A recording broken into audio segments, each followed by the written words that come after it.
The BMP-1 is a Soviet amphibious tracked infantry fighting vehicle. BMP stands for Boyvaya Mashina Pekhodi 1, meaning infantry fighting vehicle. The BMP-1 was the first mass-produced infantry fighting vehicle of USSR. It was called the M1967, BMP and BMP-76PB by NATO before its correct designation was known. The Soviet military leadership saw any future wars as being conducted with nuclear, chemical, and biological weapons, and a new design, like the BMP, combining the properties of an armored personnel carrier and a light tank, would allow infantry to operate from the relative safety of its armored radiation-shielded interior in contaminated areas and to fight alongside it in uncontaminated areas. It would increase infantry squad mobility, provide fire support to them, and also be able to fight alongside main battle tanks. The BMP-1 was first tested in combat in the 1973 Yom Kippur War, where it was used by Egyptian and Syrian forces. Based on lessons learned from this conflict, and early experiences in the Soviet war in Afghanistan, a version with improved fighting qualities was developed, called the BMP-2. It was accepted into service in August 1980. In 1987, the BMP-3, a radically redesigned vehicle with a completely new weapon system, entered service in limited numbers with the Soviet Army. First, let's have a look at the real thing.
The BMP-1 is the first vehicle in the Russian tech tree. The only tank it leads to is the BMP-2. That vehicle will be discussed in another video. The BMP-1 can be obtained for free. The same goes for the Tier 1 vehicle of the NATO tech tree. The only thing that you have to do, or can do, is upgrading the modules and mounting the gear to get the tank stronger. But first, let us have a look at the basic specifications of this Russian Tier 1 tank. The hull traverse speed is 42 degrees per second. The turret traverse speed is 60 degrees per second. You can fire 27.4 rounds per minute. The vehicle has a maximum speed of 80 kilometers per hour. Armor-piercing shells do 160 HP of damage per shot. And armor-piercing composite rigid or APCR shells do 184 HP of damage per shot.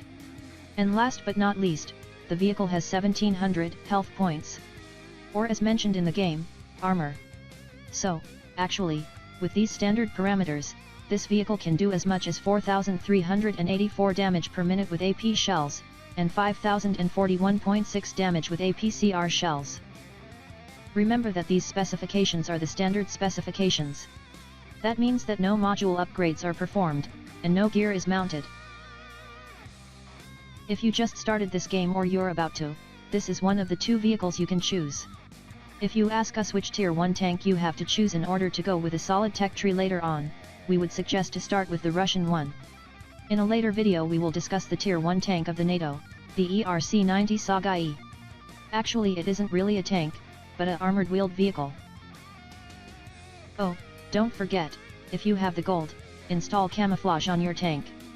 That gives you extra damage per shot. Decals will give you more shots per minute. But we will discuss all of this in a separate video later on. Thank you all for watching. Don't forget to subscribe in order to know when our next video gets published. Until then, have fun.